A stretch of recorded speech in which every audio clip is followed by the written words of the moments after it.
say hotep, you say hotep. Hotep? Hotep. I say assalamu alaikum, you say assalamu alaikum. I say nagadef, you say mangifi. Nagadef? Mangifi. If I say samole, you say ebije. Samole? Ebije. No. Ebije. Ebije. If I say kairodron, you say kairodron. Kairodron? If I say sawabona, you say in Gurikona? Sarabona. All these greetings, all these words of peace on this day, on this hour, the commemoration of the International Day of Peace.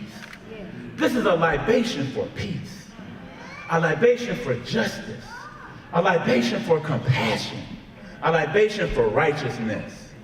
We give thanks to our ancestors and our elders for an opportunity to celebrate peace. Not just the absence of war and conflict, but the presence of justice. We give thanks this evening for all of those elders who have taught us well. And I'm in the tradition that I know, where we ask our elders for permission to continue any important event. I ask all of my elders in the room for permission to continue. And if you're a little bit older than me, you're my elder. So I ask all of my elders, is it all right for us to continue? Yeah. And we give all of our elders a big round of applause. Wherever they are. This idea of peace is an ancient idea. We come tonight and we pour this water onto this soil to represent and symbolize life itself. Yeah. We pour this libation for our ancestors so we might do three things: that we might remember, that we might reflect, and that we might renew. We remember that we are on Ohlone land, and we say Ashe. Ashe. We remember that our ancestors came here from many different places. Our Asian Pacific Islander ancestors, and for them we say Ashe. Ashe. We pour this libation today for our Mexican and Chicano and Latinx ancestors who did not cross a border yet. The border crossed them. The border crossed them.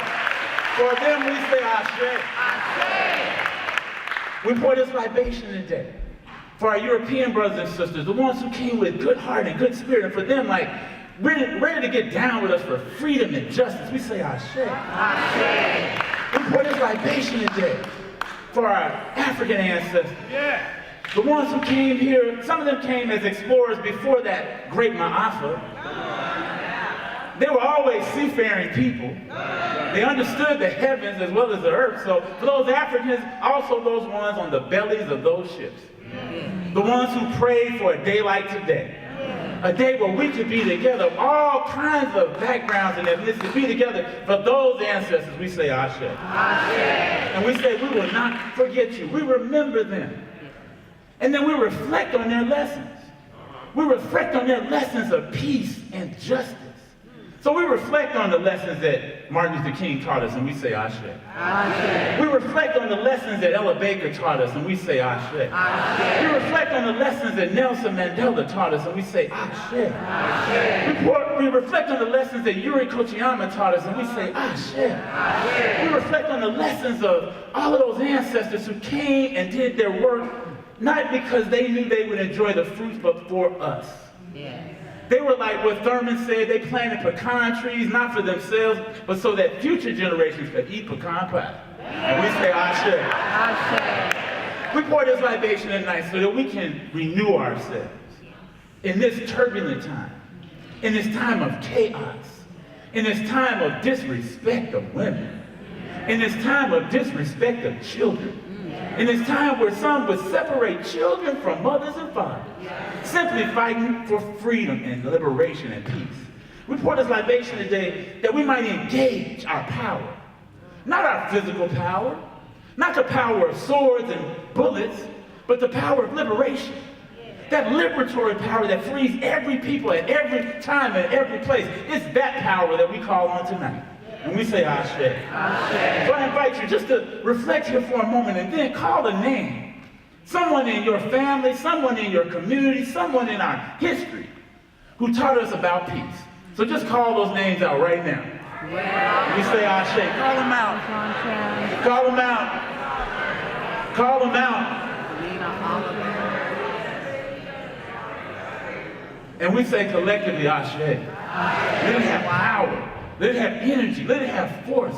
So that from this day, we become the griots, the jolly bow. When we sang that song just now, and we played it together, when you clapped, you became drummers.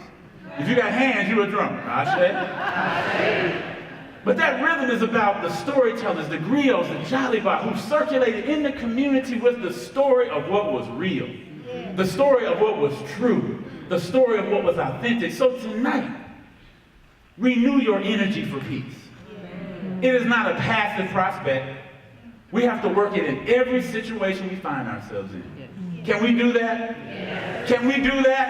Yes. And we say it tonight to close it 3 times. We say Ashe, Ashe, Ashe, Ashe, Ashe, oh.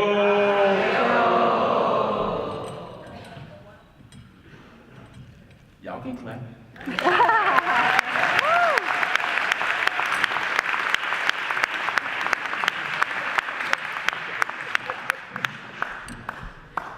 Thank you so much, Baba Greg Hodge, for opening us up in the right way.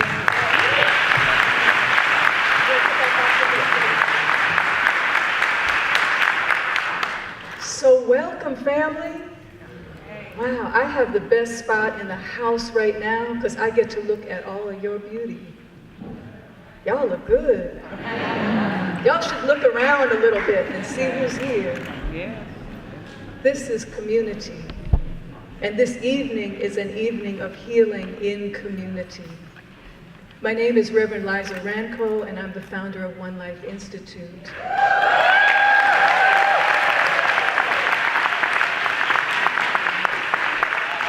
And OneLife is just so honored to be your hosts for this evening. Yeah, we serve at the intersection of spirituality and social action. We nurture, inspire, and sustain people committed to healing and to justice. That's our calling. We've been about that for 14 years. Yeah.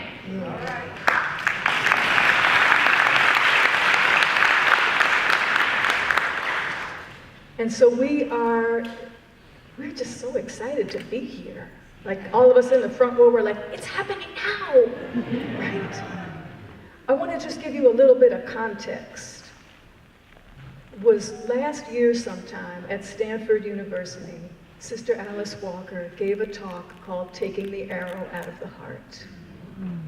And I don't think I was the only one grumbling on Facebook, like, we need that in Oakland, because that was only open to Stanford people. And because I am blessed to call Sister Alice my friend, I did more than grumble. I said, Alice, we need to do this in Oakland. And she said, yeah, let's do it next year for sure. And then the beginning of 2018, she said to me, have you ever heard of these amazing musicians from Cape Town called Desert Rose? And I had not. And she pulled them up on YouTube, and she says, will you help me bring them to Oakland for a concert? And so we decided to bring those together. The healing music of Desert Rose and the wisdom word of Alice Walker.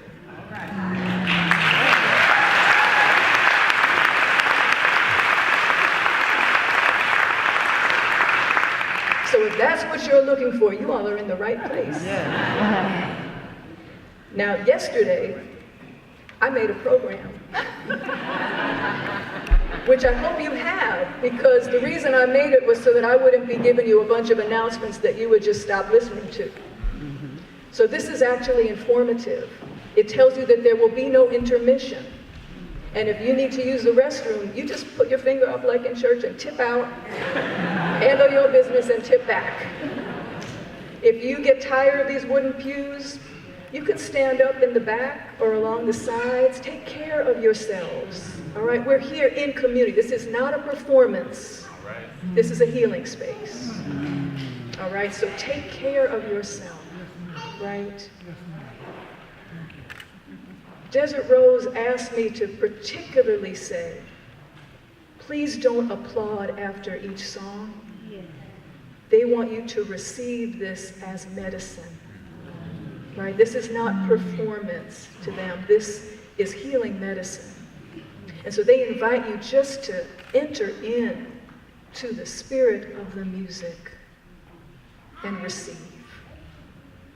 Okay? You've got the flow of the evening.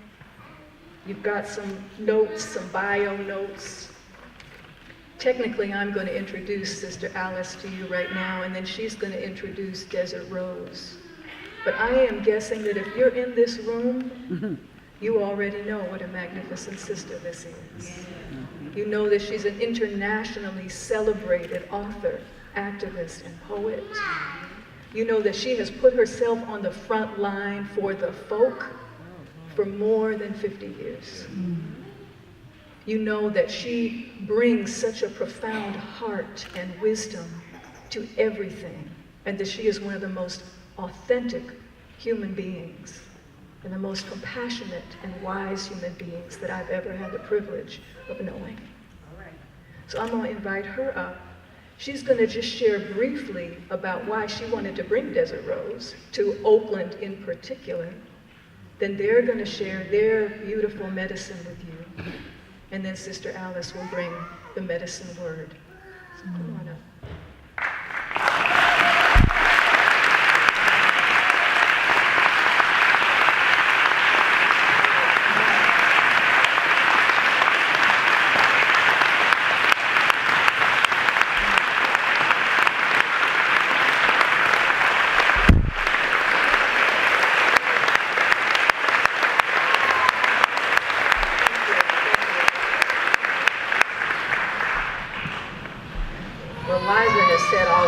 Stuff. I can go home now. I met Desert Rose when I was in Cape Town, South Africa, because there was a Russell Tribunal on Palestine, and I was one of the people involved with that. And I, however, was so tired that I actually missed the concert that they were giving, and I really regretted that very much, but I'm catching up now.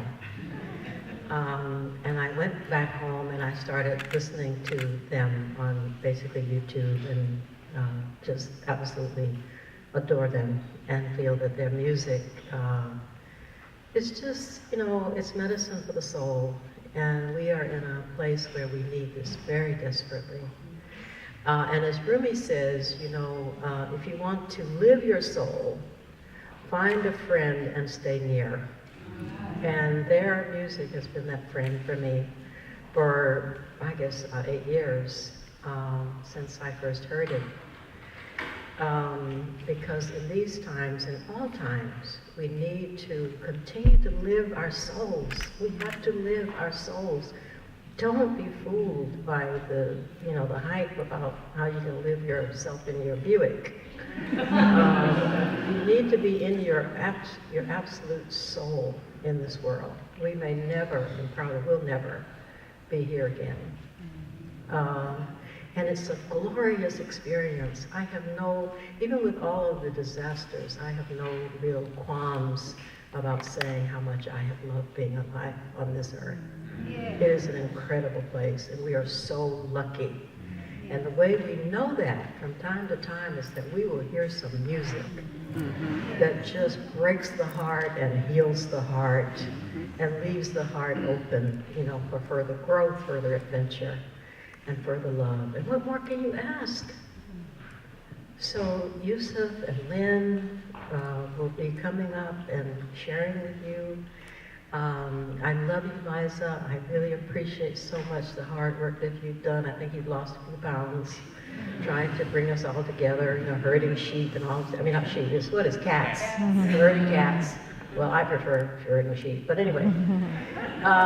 So I'm just so happy that you're here, and welcome. And now we are ready to hear you. We're ready to hear you, and we will be listening, and our hearts are open. And welcome to our part of the world. I love Oakland. I just got here, but I really love it as if I've always been here. It's the first urban place I've ever really loved. And it's because of all of you. So thank you for coming.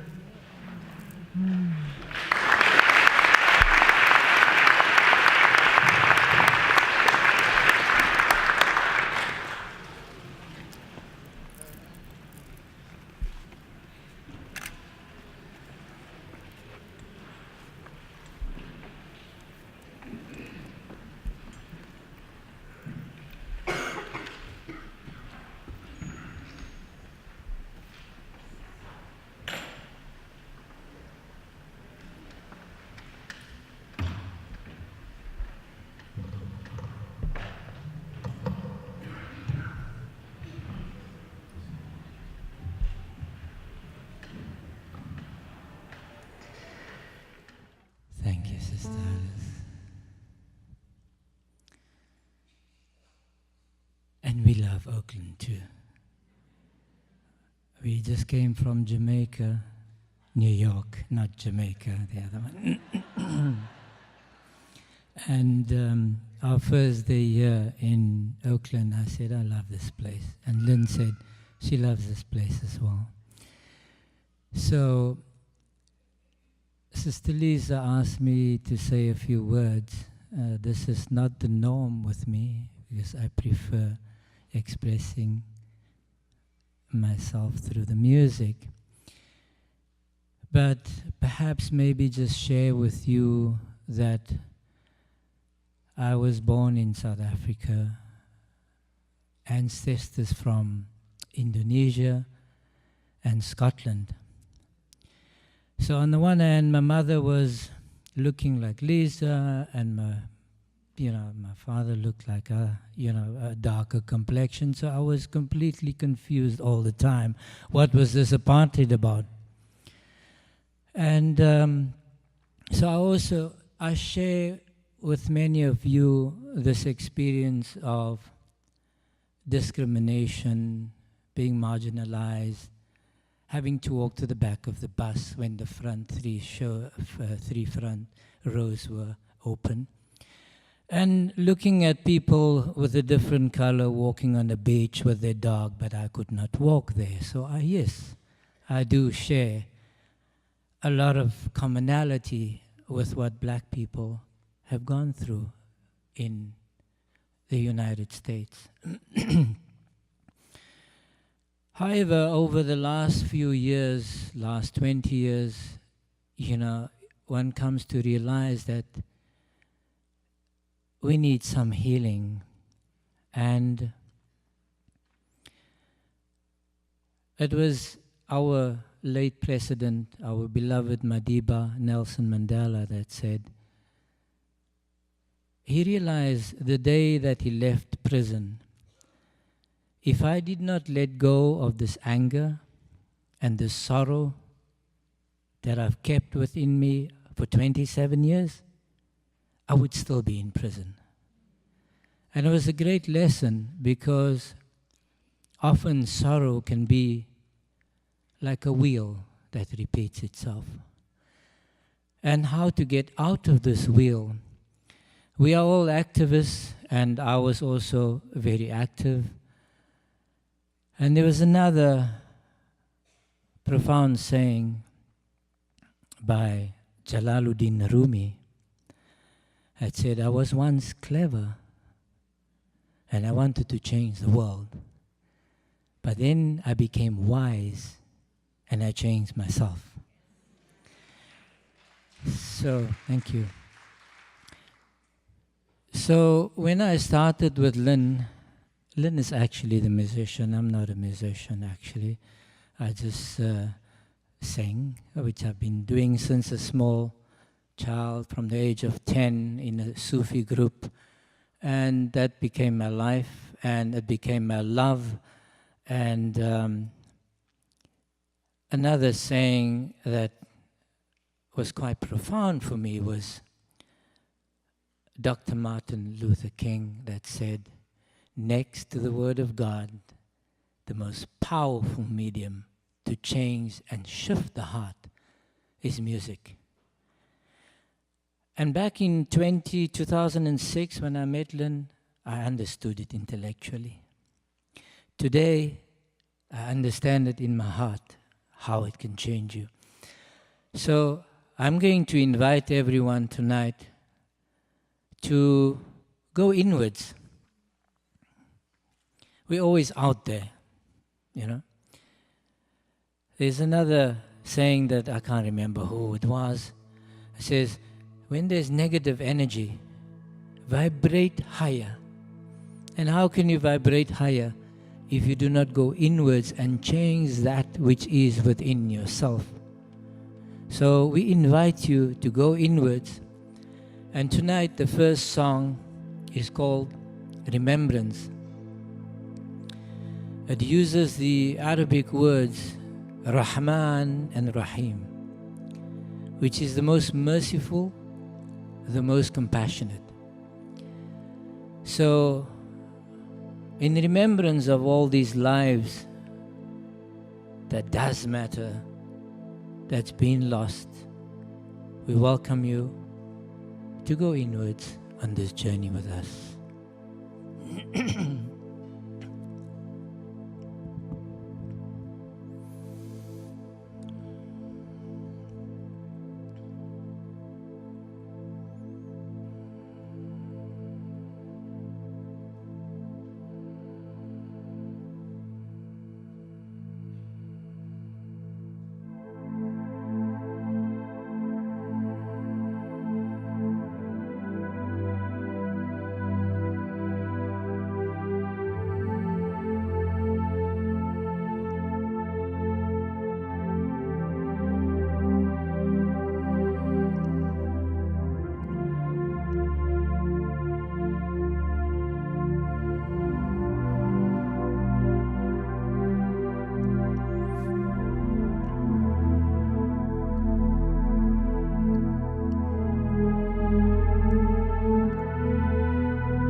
always with me.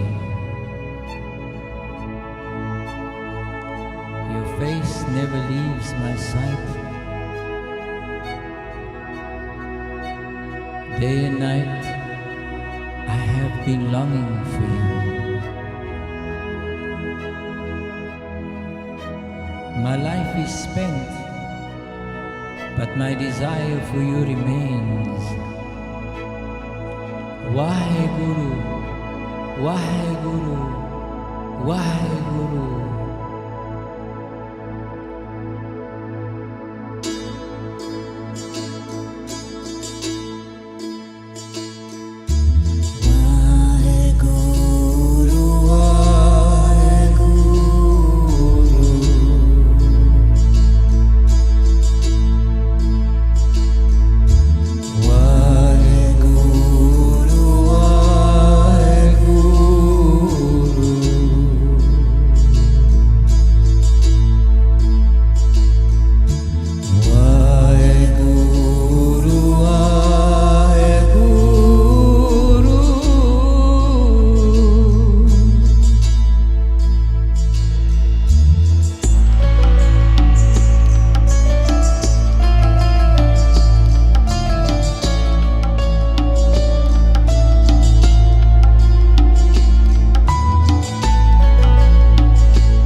sing the ancient Aramaic, the original language of Jesus Christ. Avun de Bashmaya, Nitkad Ashamo. O Mother, birther of the cosmos, let your light shine in me.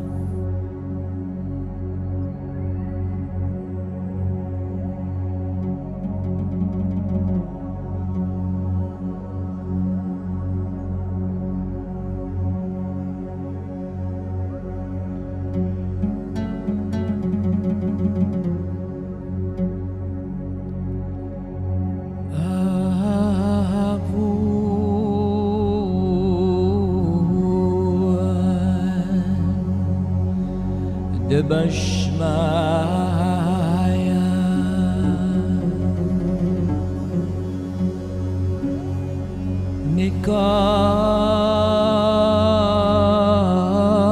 Nikadashmu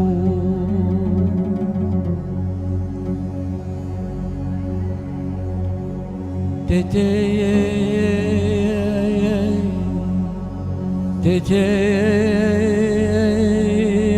Malkutar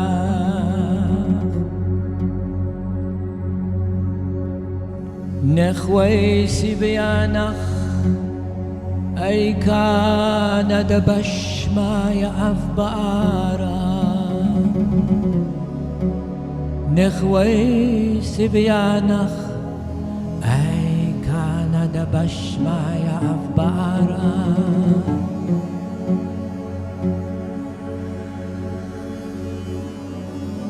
Nechwei Sibianach Aikana de Bashmaya Avbara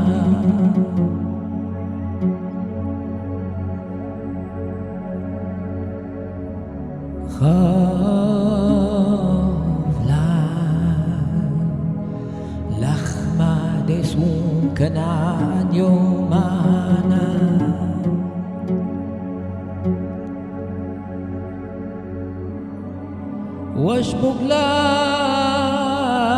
واشبقلان خوبين وقتين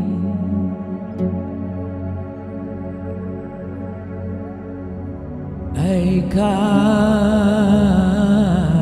دفخنان سوكنا الخيبين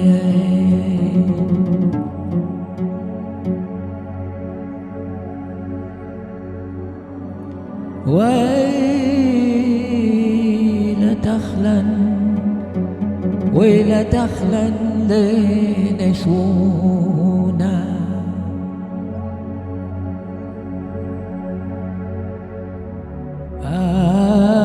هيل باتسا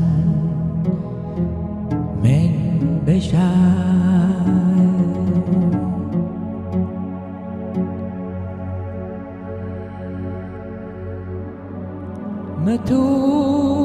متود الأخ إيما الكتاب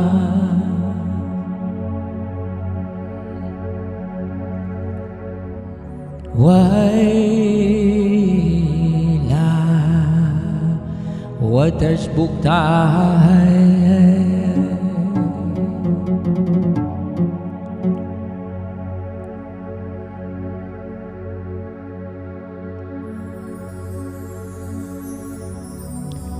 لو لم ألمين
talk about.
Hey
We'd like to call up Sister Alice to come and join us with her rain stick.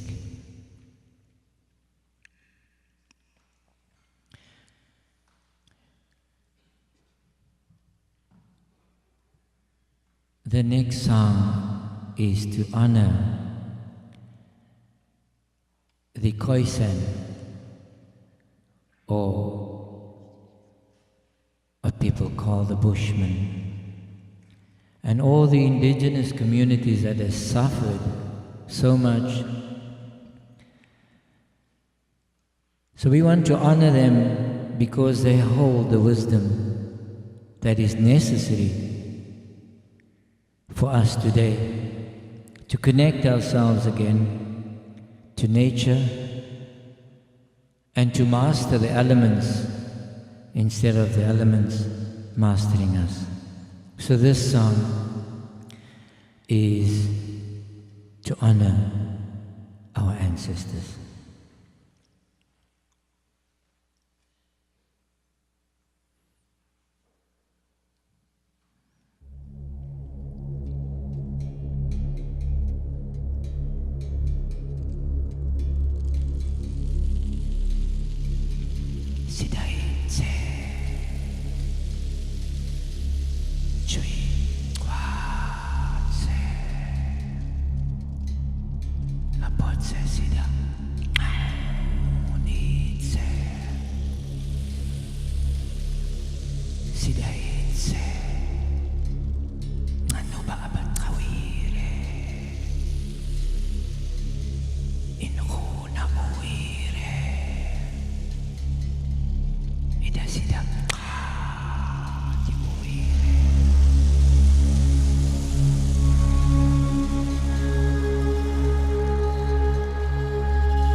Botse sida nahunse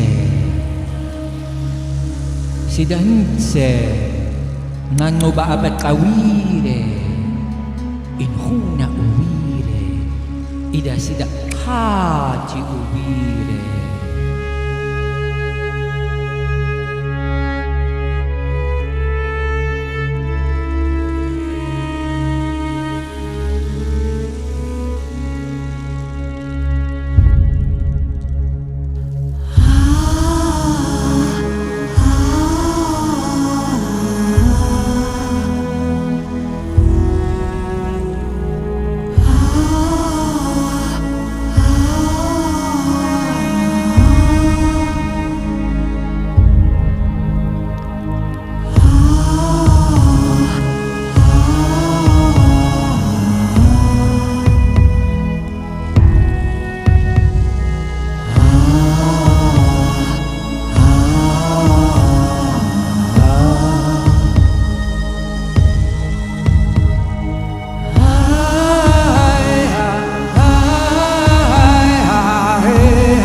sida inze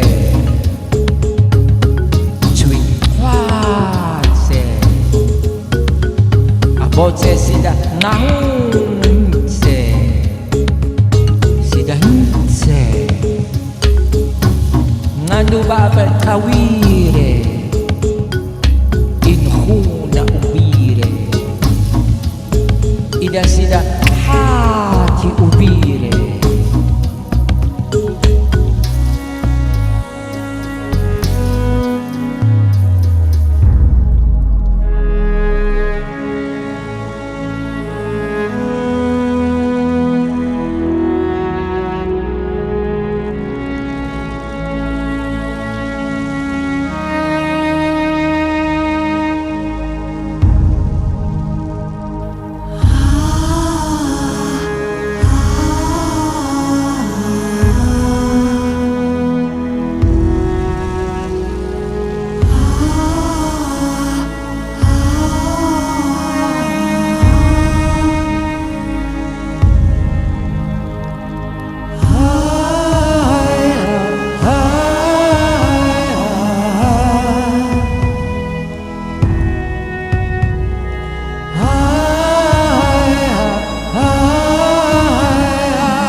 So we have come to the end of our first half, and we would like to close with a music rendition of beloved Alice Walker's poetry taken from the book, Taking the Arrow Out of the Heart.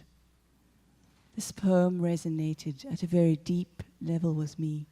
The poignancy, the innocence of mother and child in a world that has no value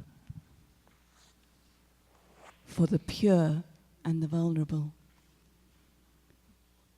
So we will sing this poem and pay tribute to mothers and children who have suffered in war zones all around the world with no one to hold their hand or to protect them.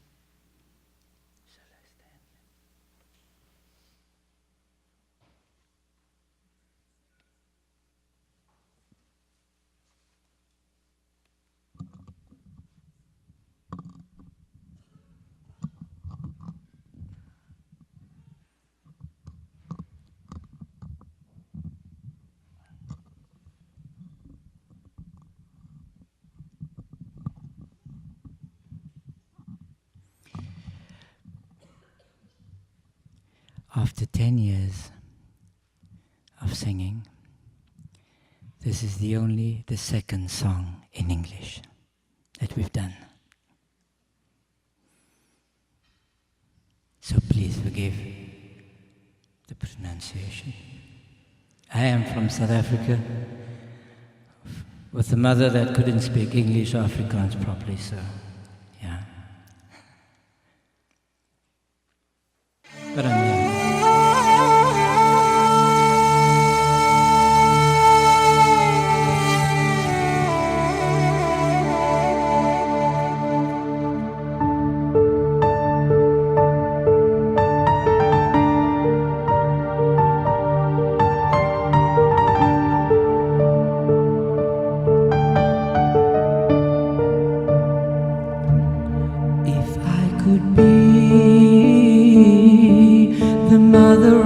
Wind, I would blow fear away from you. If I could be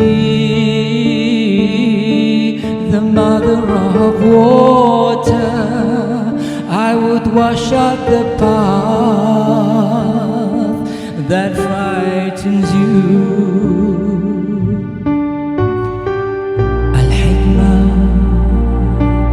يا ثمنا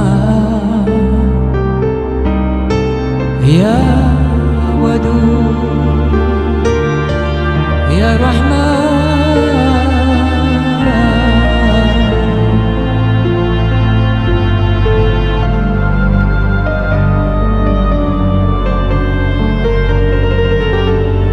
If I were the mother of trees, I would plant my tallest children around your feet,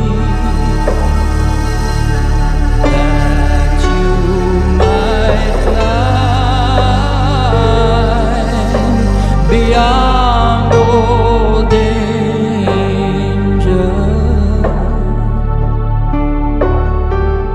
Al-hikmah hiya thumna يا ودود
am only a mother of humans whose magic powers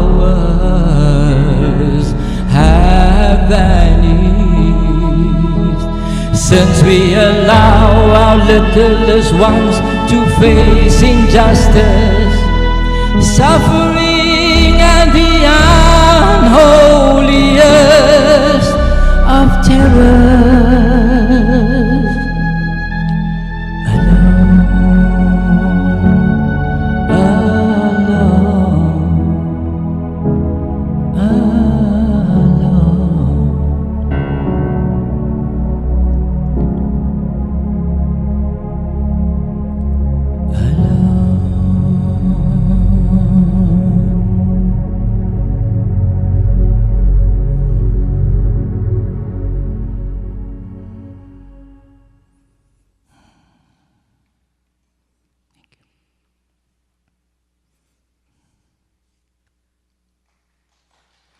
Thank you.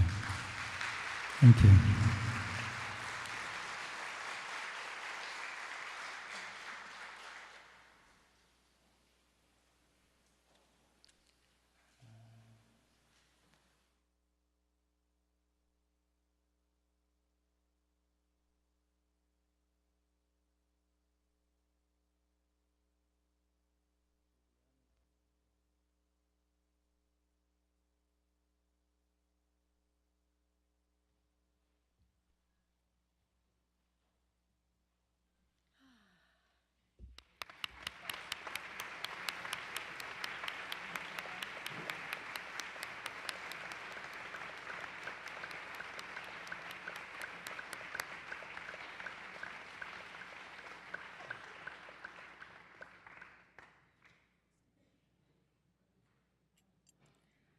I want to start by saying how happy I am that you're here, and to say how happy I am that they are here, and how wonderful it is to have this time to be together out of the storm for a few hours, to remember what it can be like to be together in peace, hearing something that is nurturing and good for us. And good for Oakland. And I wanted to start by actually reading a poem about Oakland, because I just have never liked living in cities. And it's not that I suddenly like living in a city. I mean, I spend as much time in the country as I can. But Oakland is special. It really is. And I really am concerned, even though I just got here, with its safety, you know, as the precious jewel that it is. So the very first month, I think, that I moved into my little space here, I was so enchanted that I wrote this poem called Loving Oakland. Are you ready? If gentrifiers do not despoil it, which means getting rid of the poor and black and people of color people, Oakland can be what it has been for a long time, an urban paradise. It is a place where the young blonde woman crossing the street in front of you and in front of your car would look like a threat to the neighborhood, except she's frowning over some deep issue in her inner life and wearing outrageous, vivid blue shoes. It is a place where, as you sit on the grass by the lake, a tall black man of a certain age strolls by blowing his saxophone. You smile and bow, he bows back with his horn. His day is mellow, he's in the sun. He has given mellowness and sun free of charge to you. Here I have found a previously unexplored love of sports. At least I love the Warriors. See? I figured that one out pretty fast. Something about basketball is so graceful, the players so serious, skilled, nonviolent, and intense. I sit grunting and groaning like everyone around me.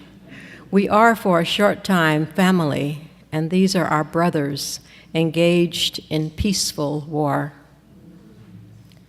I love it that the State House wears blue and yellow in long, emphatic lights the whole season the team is playing, and that our waitress wears blue and gold earrings and shakes her curly dark hair to make sure we notice them. Loving Oaklandia. Frida and Diego would have. Frida never liked Chicago and actually suffered in New York City. In Oakland, she could spread her lovely dresses around her on the grass in that new place designed for sitting and lying at the far end of the lake. Diego would appreciate the murals that are sometimes several stories high. He'd want to paint his own. Of course he would. Whoever said there is no there, and I think we are wrong to think Gertrude Stein meant this and wasn't joking, though who knows what Oakland was in her time or what she was in Oakland's time when she is alleged to have said this. Because, and thanks many claim to Jerry Brown's foresight about cleaning up the lake, there is plenty of there in Oakland. And I won't stop here to remind us that we have to affirm what people do that is really good, even when we're struggling with the parts that we have trouble with. It is not just its streets, it's good places to eat and play with one's children and families, not just the lake, which people love with so much devotion, though they might never call it that. It is that smile that hits you in the heart every time it happens, when a total stranger greets you on the path. The way the hefty sisters are admired by all who see them as they hustle by, arms swinging, knowingly improving the view by making it real, and completely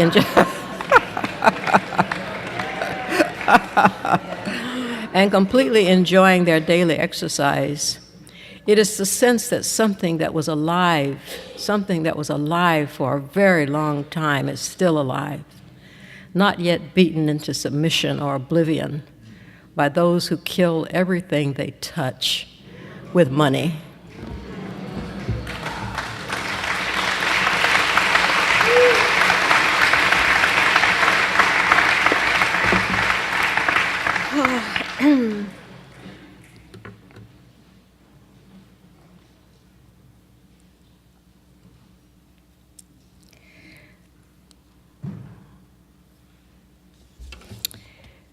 This book, which I wrote over a period of a couple of years, and most of the poems are on my blog,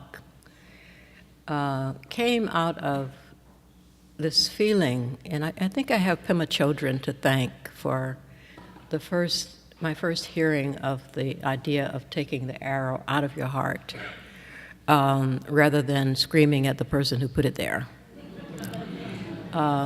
If you get it out of your heart, you may still want to scream at the person, but get it out of your own heart first. And there are actually ways to do that. Now, one of the ways that I wanted to, before I go into reading more poems, one of the ways is a very quick, for tonight, lesson in something called Lojan. And it's a meditation that is about taking in and sending out. And the gist of it is that, okay, we are in a terrible situation on the planet. The fires, sometimes you just don't know what's going to be left. I mean, you'll be flooded out, you'll be burned out, you'll be bombed out, you'll be just, all the possibilities are now available, and, we see them. But what do you do with your feelings? What do you do with that feeling of just, stuffed with despair, basically? You just stuffed with despair. So in this practice, what you do, and I want to do a very short demonstration with all of us, because essentially the pain, the heaviness of it, feels like it's something that is hot, heavy, dark in the sense of scary, and it's just about to take your breath away from you, and you can't figure out how you can make yourself feel better.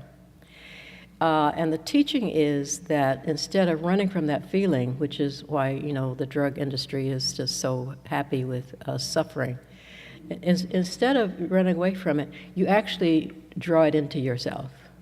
So one illustration that is very handy is to imagine this room. You remember all the fires we've been having, all that smoke? Where I live in the country, the smoke is so thick, you can't really, hardly see anything when the fires are going, and you just feel like ashes are falling all over your desk, So just imagine that this room is completely full of the heaviest, darkest, most acrid smoke from the fires that we have been having for the past several months, half a year. And what you do is you instead of, trying to, go to another place or something, just sit there, hold your seat, and breathe it in. And assume that it's in this room. Let's just hold this room as the place that this is happening. So what you want to do is sit fairly comfortably, but, upright, and breathe in all of the smoke. If this room is just completely full of smoke, your job is to clear it just by breathing it into yourself.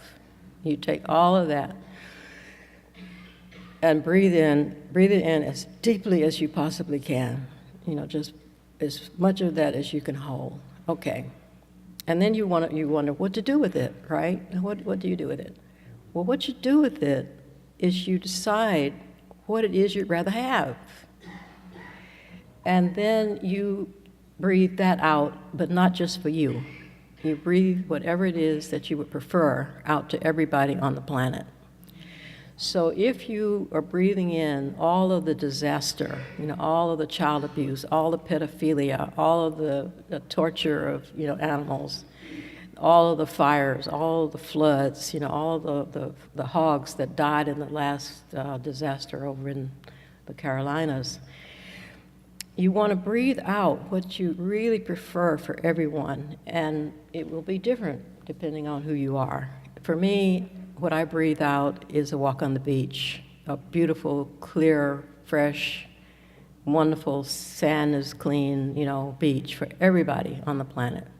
And that's what you hold in your mind as you breathe out. You want that for everybody, never just for you, but just for everybody. You want all the children on the planet, when they get up and they, instead of running outside and discovering that, their whole neighborhood has been destroyed or all the other horrors that we can all think about, they're running outside to a beautiful beach that is, just perfect for them and perfect for you. And this is the process of taking in, not running from what is horrible pain and disaster. And we've been feeling it, now for some of us for hundreds of years, but, at least for the last couple of years, we've really been feeling it. And breathing out what we would rather have. So this is a meditation that if you are interested in learning more about it, it's called Lojong. And it comes with a whole lot of teachings in the Buddhist tradition. And Pema Chodron is the incredible teacher of this way of dealing with, just horrible life situations and fear and trouble. So this book comes out of thinking about, how do we relieve ourselves? How do we, deal with our own pain? We are so often hit by arrows of all kinds. The Cupid kind of arrow now seems almost like something you want, Oh, good, just shoot it right into the heart, buddy. That would be tolerable. Because now, it would be like a pinprick, but the arrow that goes into us when we witness suffering, when we witness, children in cages, not just, recently in our country, we have children in cages, but, they've been being put in cages now for some time. and they've been abused for some time, and you know, the news is really bad. So anyway, so the point though is that you don't want to you know, just linger with the fact that, you know, as we would say in the South, who shot John, you know, with whoever shot it, whoever is doing it. You want to take it out, because until you can take the arrow out, you can't heal. And so, you know, it may well be that you have a president who is just, you know, making your last nerve, you know, ache, and a Congress that's awful, and, you know, the schools are terrible. But you have to really think about healing your own heart. You have to try to get that arrow out. So the first section of this, I'll read to you just a little bit. No one escapes a time in life when the arrow of sorrow, of anger, of despair pierces the heart. For many of us, there is the inevitable need to circle the wound. It is often such a surprise to find it there in us when we had assumed arrows so painful only landed in the hearts of other people. How to learn to relieve our own pain, how to take the arrow out of the heart, that is the question.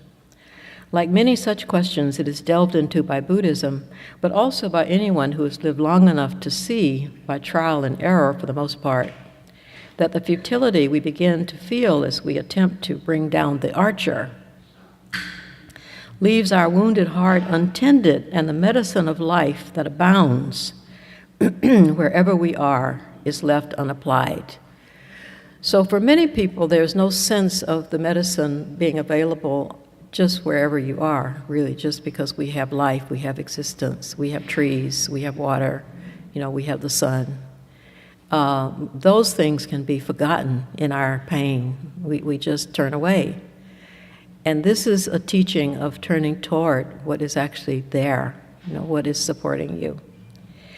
And a teacher that I really respect a lot, and I mention in this book, who is a good illustration of this teaching, is Thich Nhat Hanh, the Vietnamese, you know, spiritual father and poet, very fine poet, whose time in Vietnam of trying to make a difference in that horrible war that our country caused and prolonged, left him with so many, you know, insights and so much pain. And he learned, you know, he learned the hard way. Sorrow sometimes is such a terrible teacher, but a thorough one. And so he learned that, you know, to take the arrow out of your own heart is the work. And then you can look around and see what is to be done. And I dedicated this book before it had a different name. It was called The Long Road Home. And it was then dedicated to Muhammad Ali. And the reason it was dedicated to Muhammad Ali, and I should have mentioned this more in the book, it wasn't because he was a boxer. It was because, basically, of his refusal to fight the Vietnamese people. And the way that he, in doing that, showed so much courage and so much compassion, and so much, you know, refusal to be bought and sold and programmed. And it takes so much out of you. I mean, it takes a lot, you get a lot, but it takes quite a lot out of you too. And I think some of you are old enough to remember that when he refused to fight the Vietnamese, what he said, you know, they never called me nigger, they never made me feel terrible, they never did horrible things to me. And I am not going to go over there and fight them and kill them. And he said, really, you know, if that's what you think you're going to make me do, you're wrong, and just take me to jail. That is a person who defines his own humanity. And I will always treasure that about him. So this first poem is about Muhammad Ali. I am beginning to comprehend the mystery of the gift of suffering. It is true, as some have said, that it is a crucible in which the gold of one's spirit is rendered and shines.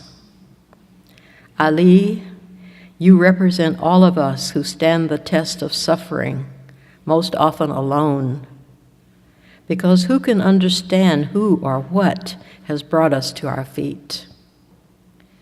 Their knees worn out, their knees worn out.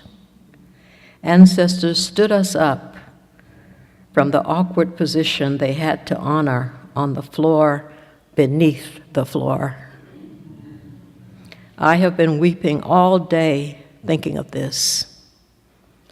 The cloud of witness, the endless teaching, the long road home. And the long road home is the road to your truest self. And that's the one that is so admirable in so many of the people that many of us here in this room, we have witnessed. We have seen our people do incredible things, face incredible odds, be magnificent in the face of such incredible danger. And so many lost their lives. And we remember this. I mean, it's amazing. I mean, people in this room, we remember this. But they were on the road that matters, the road that is your true self. Why else live? Why else live as someone else?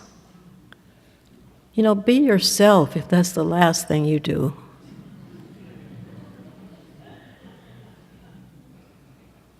And all the faces come to mind, there's Martin, being himself. I mean, he wasn't going to, go off. I used to fantasize. I was so hurt when he was assassinated, and so hurt when Malcolm was assassinated, and so hurt when, long line. But I realized, I used to say, well, why don't they just stop? There's a point at which you can stop and just go somewhere else and, do like Bob Moses did and go off to Tanganyika. But you can't. They could not. And that was something that I had to recognize, that the long road home, the road that is to what is absolutely true of you, that's the one. It cannot be evaded. And it's a really serious thought, that road. Breathing in, I thank Thich Nhat Hanh. Breathing out, I thank him more. Because there it is, the teacher. If we didn't have teachers, where would we be? It is such a pain to see that teachers are not as respected as they should be. I can hardly stand it. My father, before I was born, many years before I was born, got on a mule and went to try to find a teacher for our community. They cut wood they found somebody and they cut the wood every winter to keep her warm. They fed her, they did everything. First school was burned to the ground. They built another one. They knew that you have to know. They knew this. Breathing in, I thank my parents. I thank my father. Breathing out, I thank him more.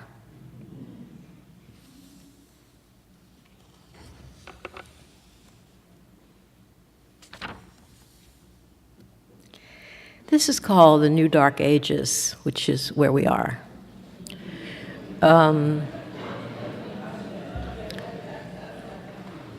As we slip, this is dedicated to Martin. As we slip into the New Dark Ages, you become more dear to me.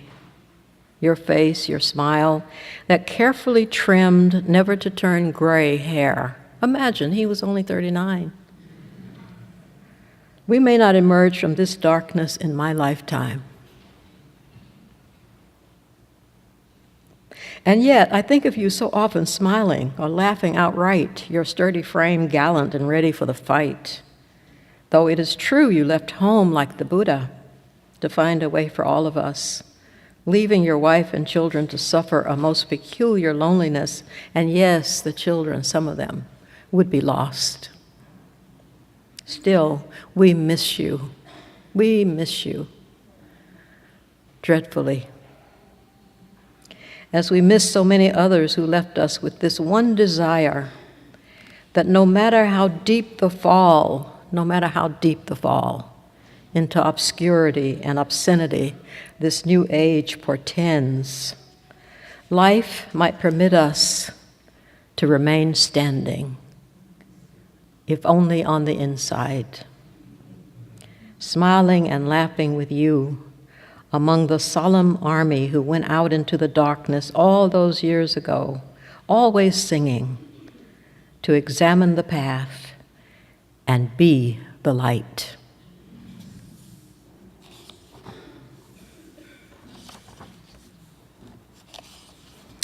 I love the time we've lived through, so many of us in this room. Oh, as hard as some of it has been, it's been such an incredible journey. I mean, I think we're just very lucky. The things that we have seen, the beauty that we have witnessed, the love that we have had shown to us. We have been loved. We have been so loved.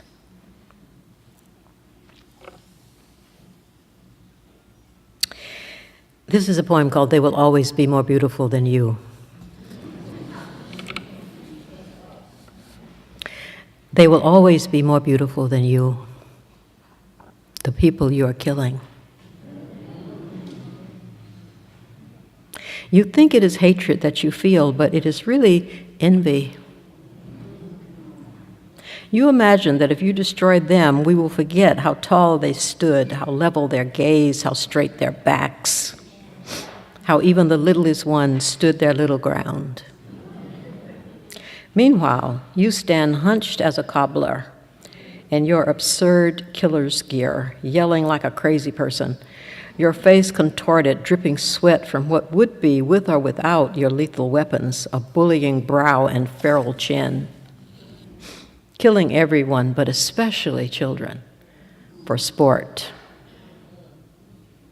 Looking cool in your own mind as you crunch bones beneath your boot that are still forming. Conquering. Don't forget the entertainment value of your daily work for the folks back home who witness from the hillsides in their lounge chairs. What beautiful fun. We are not like those people being broken over there, they tell each other. And for this moment, they are right, they are not. But what does this mean for broken humanity? Selfie this.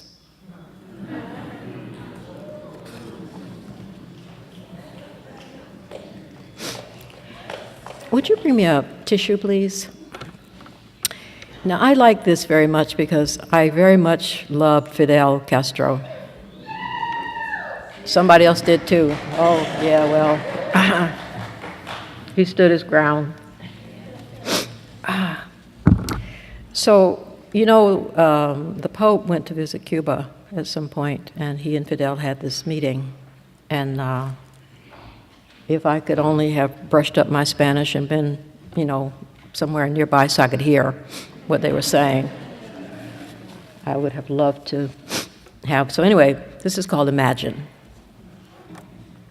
We can only imagine what these two, Francis and Fidel, really had to say to each other. The Pope wondering, who really is the Holy Father here?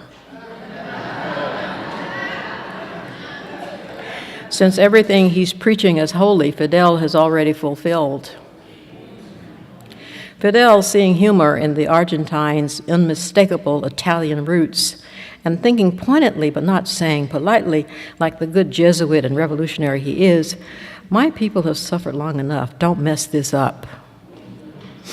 God, it took you forever to get to be Pope. I imagine him saying aloud, "You know it did," Francis might reply, "and you know exactly why. That place I work at is a den of murderers and thieves, and if their stuff hadn't hit the fan, evidence of priests impregnating captive indigenous teens in the past and buggering white altar boys in the present, and folks starting to notice the amount of stolen gold and property we have, enough to house, feed, and clothe pretty much every poor person on the planet, they would never put me out there. Climate change or no climate change. I know," says Fidel. "I know," says Fidel. "They're clever that way. I used to wonder how you stood it, sitting at the back all those years while they ruled the world from every parliament and throne. Horrifically, too, we can add. And what about that apology business that's always trotted out? They're guilty of the torture and murder of Earth and her peoples all over the place. De Las Casas, for one, has told us some of the worst of it, and now they want to get away with an apology? Some don't even want to do that," says Francis. "If the violated and exploited took back their stolen lands and goods from your fellow churchmen and brutally drove them out of house and home after killing their parents and enslaving their children, would they be satisfied with an apology?"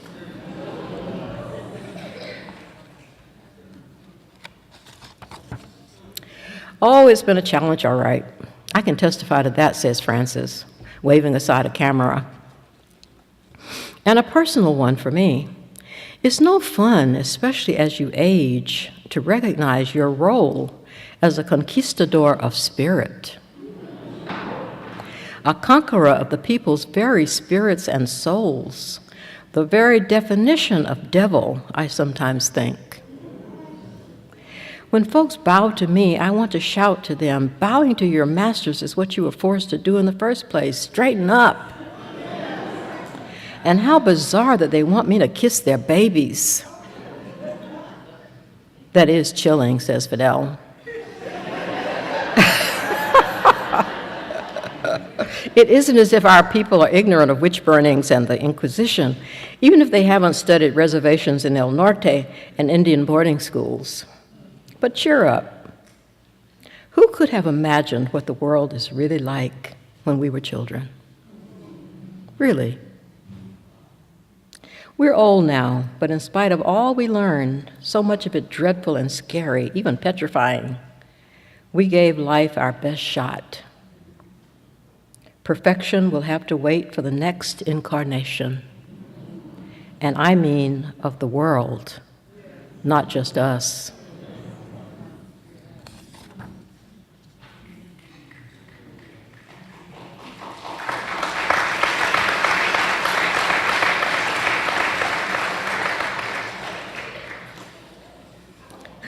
This is called refugees. They would not be running to us if we were not chasing them with the guns and bombs and rockets we sold to crazy people. Out of their houses, out of their schools, out of their mosques, churches, synagogues, away from their favorite prayer trees. You are guilty, America, of arming the world. If you could, and to make money, you'd arm the universe. Remember Ronald Reagan talking about Star Wars when he could barely walk, let alone handle a laser?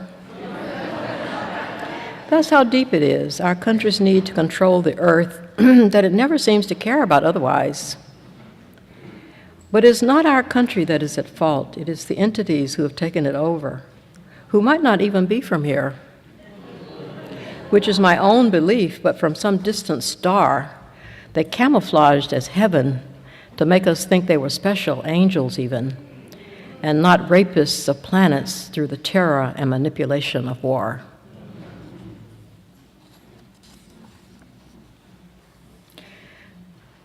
The world rising. Now here is our part. You know, the world has to rise. We have to rise. We don't have a chance if we don't. The world rising can put an end to anything. The murder of children, whales, elephants, forests, oceans. Get up. Roll over on that part of you that will not welcome, recognize, encourage, or even see our rise. A compassionate role. We must be done with cruelty, especially to ourselves, to start again beaming like the sun, fresh. But a role that shows we've reached the end of polite moves to repair and recreate the earth. And will press hard on any parts of us, even those we've loved, that insist on remaining oblivious and asleep.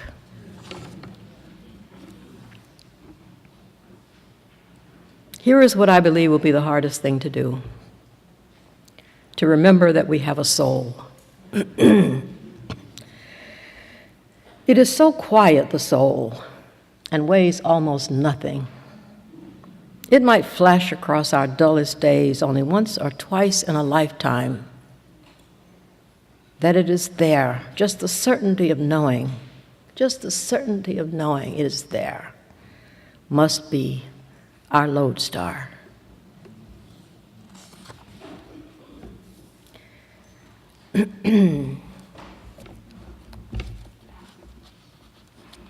This is a poem about an Iraqi woman who is suing the United States. Can you imagine? I mean, talk about ovarios. I mean, here she is, you know. I mean, they've knocked her country back several hundreds of years. She's suing them. Hope is a woman who has lost her fear. For Sundas Sheka Saleh, Iraqi mother, with my love. I love this woman. In our despair that justice is slow, we sit with heads bowed, wondering how and even whether we will ever be healed. Ever be healed. Perhaps it is a question only the ravaged, the violated seriously ask, and is that not now almost all of us? But hope is on the way. As usual, hope is a woman herding her children around her, all she retains of who she was. As usual, except for her kids, she has lost almost everything. Hope is a woman who has lost her fear, along with her home, her employment, her parents, her olive trees, her grapes, the peace of independence, the reassuring noises of ordinary neighbors. Hope rises. She always does. Did we fail to notice this in all the stories they've tried to suppress, that hope rises? Hope rises. She always does. And she puts on her same unfashionable threadbare cloak, and penniless, she flings herself against the cold, polished, protective chainmail of the very powerful, the very rich. Chainmail that mimics suspiciously silver coins and lizard scales. And all she has to fight with is the reality of what was done to her country, her people, her children, her home. All she has as armor is what she has learned must never be done. Not in the name of war, and especially never in the name of peace. Hope is always the teacher with the toughest homework. Our assignment to grasp what has never been breathed in our stolen empire on the hill. Without justice, we will never be healed.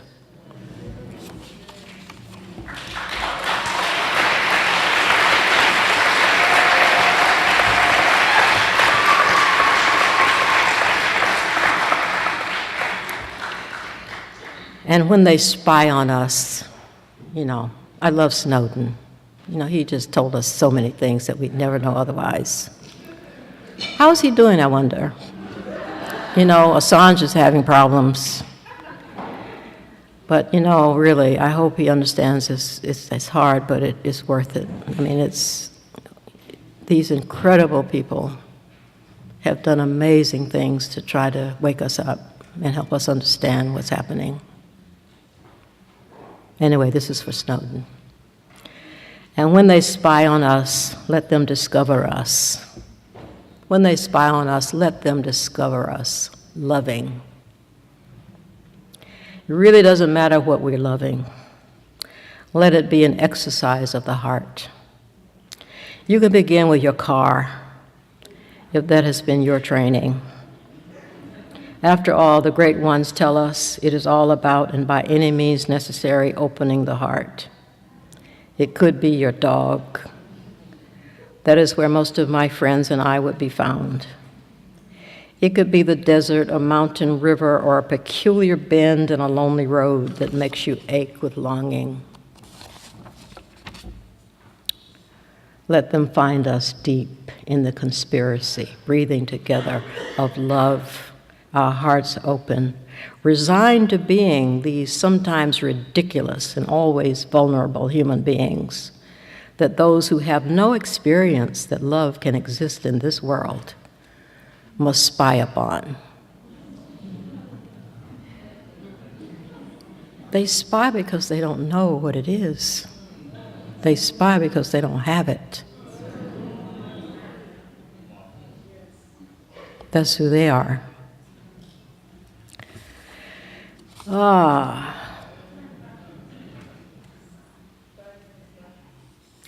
This one about healthcare.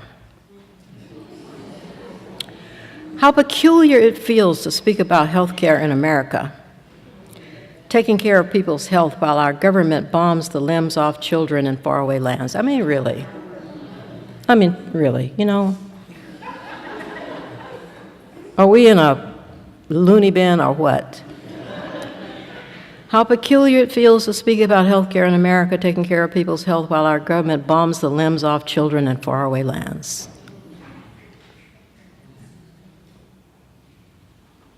With our money. And starves and imprisons not a few of them at home. How odd it seems not obviously known that true health care must mean, at minimum, deliberate non-harming of anyone. How strange is haggling over how much this or that medical procedure is going to cost, meaning strictly where our own bodies, and they are precious, are concerned, while over there military procedures our country exports may slice a grandfather in half while his grandchildren, who have crowded around him in confident anticipation of joy, become clots of blood and matted hair on the walls, what's left of the walls. Weird how we talk and haggle as if we are the only people in the universe needing care of our health. Health care, care of life itself, what the maimed and slaughtered in many lands have died, hopelessly crying for. How you doing? Oh, I see I don't have much time, so let me read you this one that I was saving. I had a young friend who got his passport, and passports can be, well, sometimes wonderful, sometimes quite scary, depending on where you are sent or where you send yourself. But this is a poem to remind us who get our passports and can go somewhere. You know, there was a time when we didn't need passports. I mean, we don't remember that, but actually, what a different world that was. Okay, this is called Sweet People Are Everywhere, to young Brian, who is getting a passport. Some of the people in Turkey are very sweet. Some of those in Afghanistan are very sweet. Some of the people in the Americas are very sweet. In Canada, too. Some of the people are sweet. In Mexico, you will definitely find sweet people. Likewise, in the Sudan. There are sweet people among the Zulu in South Africa, and every language group in Africa has some sweet people in it. There are sweet people in Iceland and in Russia. There are many sweet people in Korea. There are millions of sweet people in China. There are sweet people in Japan. If the sweet people were the leaders in these historically warring Asian countries, they would treat each other much better. There are sweet people in the Congo. There are sweet people in Egypt. And sweet people in Australia. Many sweet people are in Norway. Numerous sweet people are in Spain. There are many sweet people in Ghana and Kenya, and sweet people also in Guam and the Philippines. There are sweet people in Cuba. Many sweet people exist in Iran. There are sweet people in Libya and Colombia. Sweet people are in Vietnam. Sweet people exist in England and Burma. There are sweet people for sure in Ireland. Sweet people are in France. Sweet people are holding on in Syria. They're doing the same in Iraq. Some sweet people live in Venezuela. Many very sweet people live in Brazil. There are sweet people in Israel, and there are sweet people also in Palestine. Actually, in almost every house on the planet, there is at least one very sweet person that you would be happy to know. Sweet people are everywhere.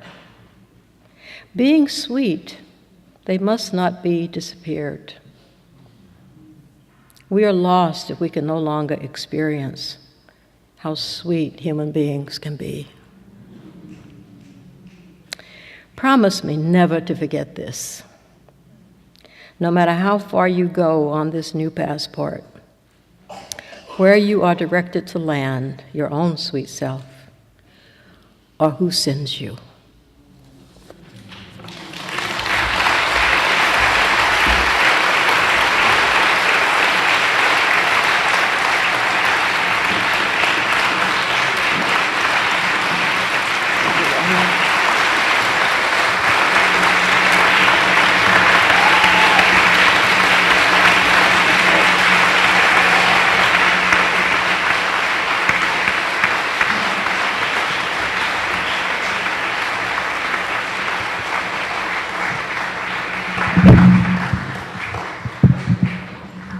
Thank you so much.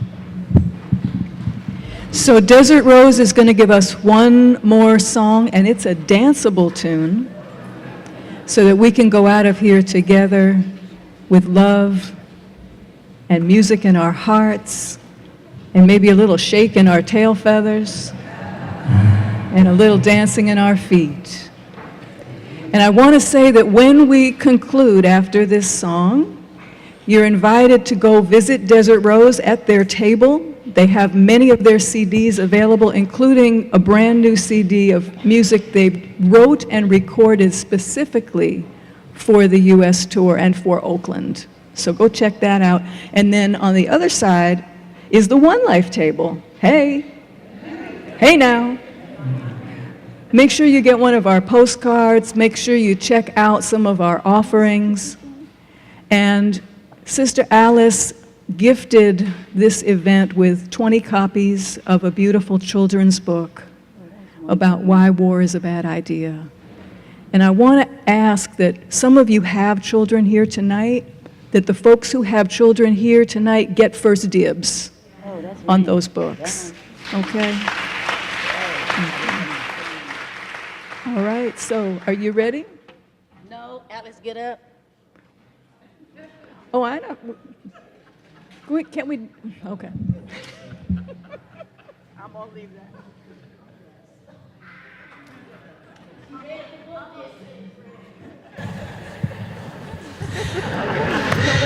To celebrate International Peace Day, we composed a song called Ubuntu. Does anybody know what Ubuntu means? Okay, I see some hands here now. The chant is Umuntu, Ngumuntu, Ngabantu. I'm glad you all got that, because that's the chant that we are going to, I hope you can join us. And the meaning of the chant is basically, I am because of you. Which means we are interrelated, we are interdependent, and we have one planet that we share. Archbishop Tutu is known for one joke of his. When the colonials came to South Africa, and they said, my native Africans, let us pray. And they closed their eyes, and when they opened their eyes, they were sitting with the Bible, and the colonials were sitting with their land. And the land at that point in time did not mean anything, because they thought, where could you take it? Unfortunately. So, in South Africa and in Africa, where Ubuntu is best described by a child of yours is a child of mine. And this is very prevalent still in Africa. So let us celebrate that concept of a child of yours is a child of mine. That we're all brothers and sisters. We are all foreigners that's here for a very small period of time, and that ultimately we may have different mothers, but we do have one spiritual father. Okay? And then we're going to do the Madiba jive. Does anyone know the Madiba jive? The Mandela dance? Even I can do it with two left feet. It's just like that, okay? So this is how we're going to roll. That's all you gotta do. Okay. Get up! Get up! Get up! Y'all get up! Get up!